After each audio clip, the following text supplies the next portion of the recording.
Likod niya na lamang ang kaharap ko habang tinutungo nitong sariling silid.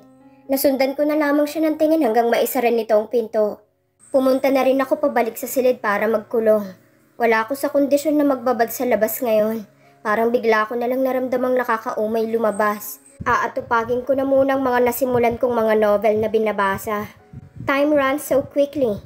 I'm so into the novel scenarios that I forgot to check the time. Hindi ko na malayo ng oras kaya ang umagahan at pananghalian ko hinatid na lang dito sa kwarto. Hapon na nang naisipan kong lumabas sa kwarto. But to my dismay, I felt a pang inside my chest when I saw Leandro's luggage at the sala. Nakaredy na yon. I was taken aback. Nasabihan niya na ako kanina pero hindi ko akalaing agad-agad ang kanyang planong pag-alis. Bumukas ang pintuan ng kwarto nito at akmang bababa na ng hagdan. Nang mabungaran niya akong nakatayo malapit sa bukana ng sala at nakatunghay sa bagahe niya. Sa anyo ng bahagyang paglaki ng mata ay halatang nagulat ito nang makita ako. Ramdam kong biglang bumigat ang talukap ng mga mata ko. Tumalikod na ako pabalik sa kwarto bago pa nito makita ang mga luhang gustong kumawala mula roon. I don't know, but I just feel like I don't want to see him leaving me here. This may seem like some kind of an exaggeration to anyone, but whatever their definition is, it's how I feel. Ako ang nakakaramdam nito kaya wala akong pakialam kung ano pa man ang itawag nila sa nararamdaman ko ngayon.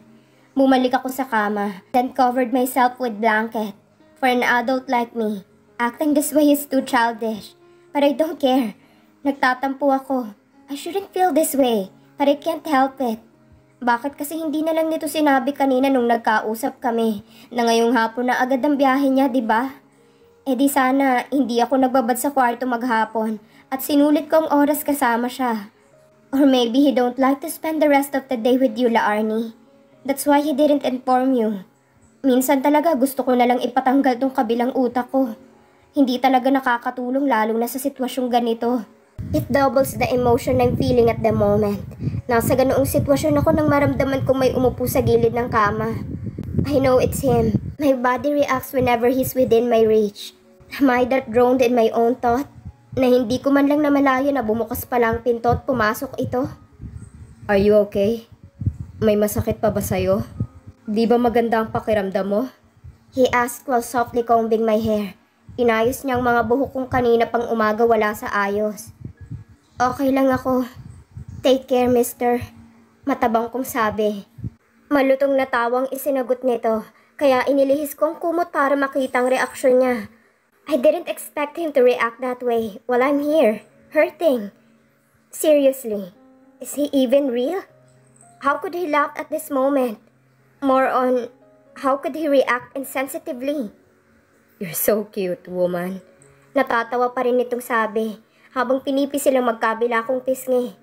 I'll be back. Don't worry.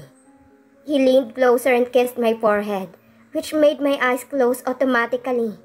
Pero napamulat ako nang hindi lang ang noo kong hinalikan niya, kundi pati na rin ang labi ko. Ilang segundo lang yon, pero ramdam na ramdam ko ang lambot ng labi niyang inilapat sa akin. Nagpang-abot ang tingin namin.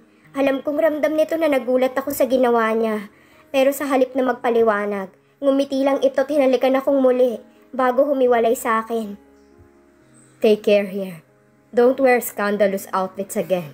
Pilyo nitong nilaro ang buhok ko bago nagdesisyong tumayo at naglakad na patungo sa pinto. He glanced at me for the last time bago isara ng dahan-dahan ang pinto. I left here speechless of his simple gestures. Ano kaya yun? Pinaypayan ko ang mukha nang naramdaman kong uminit ang pisngi ko. Shucks, La Arnie. Forehead kiss lang naman yun, tsaka smack. Ano ka ba? Kinagat ko ang labi at kinuhang isang una na siyang pinalo-palo ko para pigilan ang sarili. Parang gusto ko kasing biglang magsisigaw ng walang rason. Hangal na nga yata ako. Hindi ko pa alam kung ano ba talaga ang tunay na nangyayari. Pero gusto kong naging resulta at trato nito sa akin. Sa inaakto nito, mas malaki ang chance na may puwang na ako sa puso nito. The idea flattered my heart more. La Arnie felt weird when she woke up. She thinks she slept on the bad side of the bed. It's been 2 weeks since Leandro's departure at hindi maikakaila na namimiss na niya ito. Bumangon siya para maghilamos when she heard soft knocks at the door, followed by Aling Berta's loud voice. Ma'am, tumatawag po si Sir. Gusto ka raw niyang makausap. Minadali niya ang pagbanlaw at pagpapatayo ng muka bago naglalakad patungo sa pintuan at inabot ang cellphone ni Aling Berta. She's holding her breath not to let anyone hear her nervousness. Tsaka sinenyasan ng katulong na iwan muna siya nito. Nang makaalis na isinara niya ang pinto, saka umupo sa kama. Itinutok na muna niya ang kamera sa ibang direksyon at nag-ayos sandali bago nagdesisyong humarap sa kamera. Leandro's face is on the screen. Mukhang kakagising lamang nito dahil natatakpan pa ang pang-ibabang bahagi nito ng puting kumot, while his upper part is inviting for a nice meal. Nakakapanglaway ang kahubdan nito. How are you? With his deep tone, he asked her. La Arnie cleared her throat, then simply leaned on the bed rest. Tiningnan niya ng maigi ang binata at kinalmang sarili bago sumagot. To be frank, I'm bored as hell. I'm stuck here in the room. I can't even go outside to see the sunlight. Seriously, mister. Rest assured naman that I will not elope. I mean, with your tight security here, how can I? Just let me go the backyard or some part of the house, please. Totoo naman kasi na bored na talaga siya. Nabasa na niya lahat ng novels na binili nito. Iyon lang naman ang dahilan kaya nagtiyaga siya na sa loob na lang ng kwarto. Alangan namang basahin niya na naman yun ng paulit-ulit. Alam na niyang mangyayari at patutunguhan ng bawat storya ng mga yun. She can even tell to everyone in what chapter does that scenario happened in the story. Or even how many times the lead character shed tears on the critical and petty situations they encountered. Nginisihan lang siya ni Leandro, hopeful that he will grant her request. Nahihiya siyang ngumiti sa harap ng kamera. She was ready to say thank you to him, but to her surprise, nagbagong ekspresyon ng mukha ng binata. You really think that I will let you, don't you? Sorry to disappoint you, but you're not going anywhere. Just stay in your room, and do as I say so. Uminit ang ulo niya, and she's too sure that it's beyond frustration. Kainis, I wanna go out. Hindi ko na kaya na dito lang sa loob ng kwarto. She said those words in a loud and rebel way. The hell she cares? Kahit sino naman sigurong tao na naiinip na, itong magiging reaksyon. Kaya nga nasa bokabularyong salitang rebellion, di ba? Kasi nangyayari talaga ito. Don't use that tone on me. You're my prisoner. Don't act like a spoiled brat kid. Oh God, back to that topic again. She mentally rolled her eyes. Wala ba talaga itong ibang sasabihin sa kanya? Bukod sa bilanggulang siya nito? Why not say that don't go out? I can't let anybody be near you because I don't want to risk losing your attention. I want it just for myself. Ganyan na lang sana, di ba? Di sana sobrang okay lang sa kanya na nasa loob lang palagi ng kwarto. But mister, I really want to. Aangal pa sana siya para ipilit ang gusto nang makita niya sa gilid ng kamera ang figura ng isang babae na papalapit kay Leandro. Gusto niyang paniwalaan na guni-guni niya lang yon, pero biglang tinakpan ni Leandro ang kamera. Bumigat ang dibdib niya dahil sa nasaksihan, pero imbis na putulin niya ang tawag, ay mas inilapit niya ang tenga sa speaker ng phone para marinig niya ng maigi ang palahog na pag-uusap ng dalawa. Either curiosity or jealousy. She need to hear everything. What are you doing here in my room, Cyril? Kung pagbabasihan ng tono ng salita ng binata, she's so sure na hindi rin nito inaasahan ang biglang pagsulpot ng babae roon.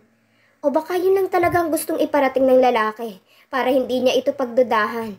Mas inilapit niya pang speaker sa tenga na parang mas maririnig niya kahit ang paghinga ng babaeng yun sa ginagawa niya. Narinig niyang tumawa lang ang babae sa tanong ng binata.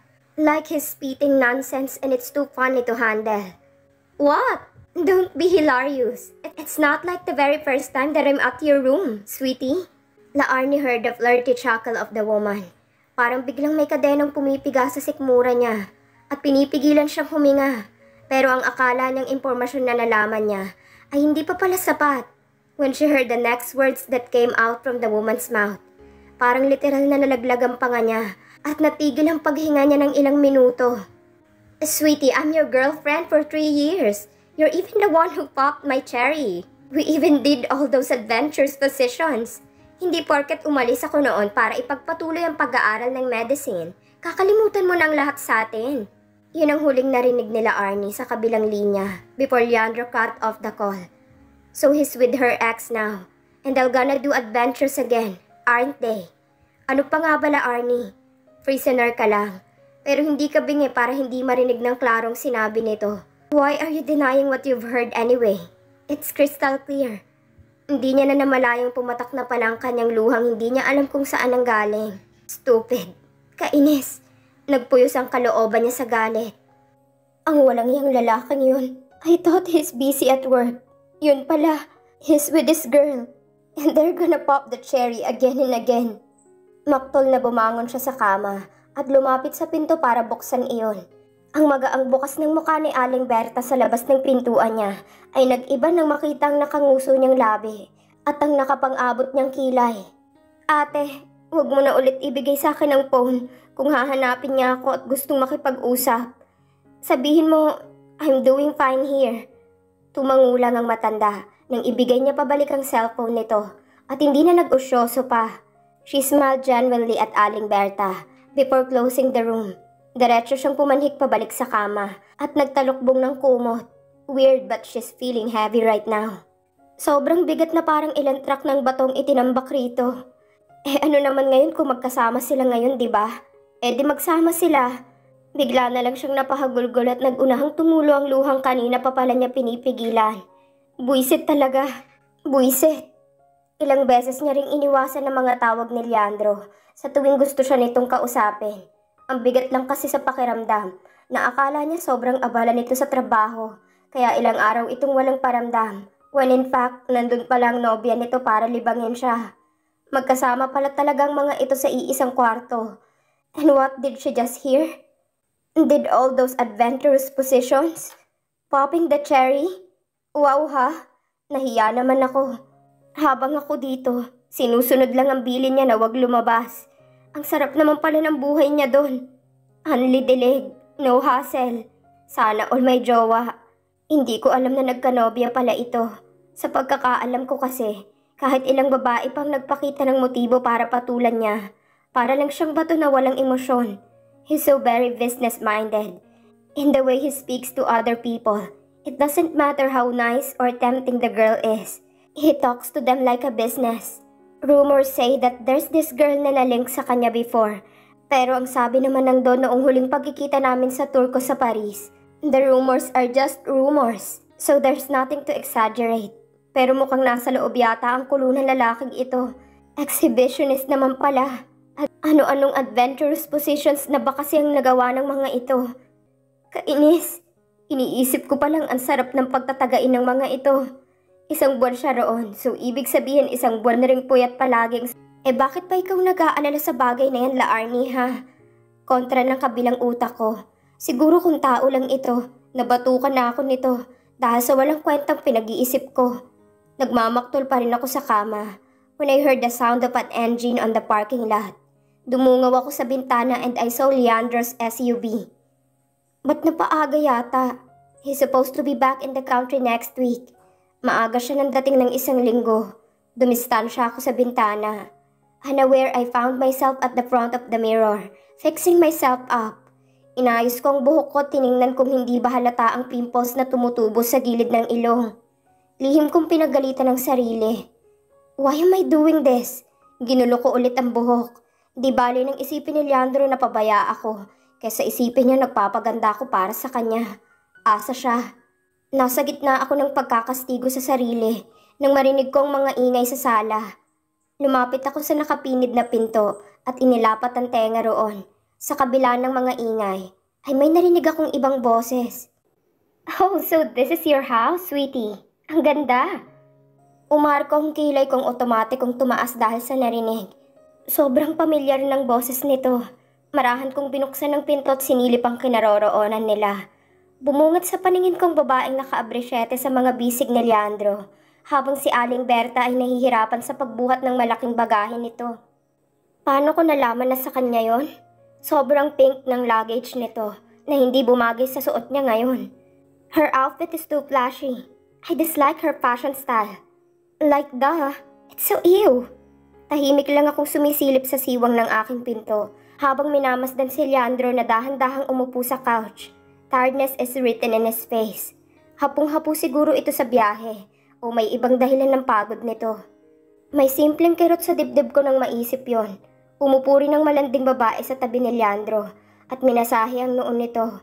Pasimple pa nitong inilapit ng maigi para sumayad sa dibdib ni Leandro. Nanlaki ang matakot na pabuga na lang ng hangin. I'm left speechless. What kind of leech is this girl? Seriously? Nakuha niya pang ipagduldulan ng harap niya, imamasahihin niya lang naman ang noon ni Leandro. Such a freaking bitch. And this man is so pretentious. He can feel the girl's front on him. But he acts like it doesn't matter at all. Like he's used to its warmth. Sobrang sanay na yata sa katawan ng babae, kaya okay lang na madikit ang katawan ng babae sa kanya. Nagpupuyos ako sa galit. Hindi ko alam.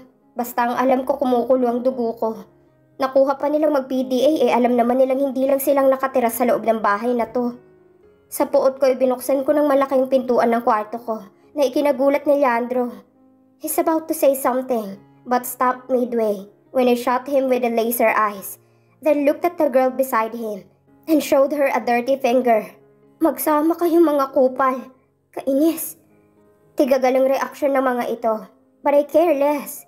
Hindi ko hinayaang makahuma sila at malakas na itinulak ko ang pinto pasara, causing the loud noise invade the silence. Mabigat ang mga hakbang na pumasok ako diretso sa banyo at binuhay ang shower, letting the drops travel down to calm my whole system. To calm these damn emotions.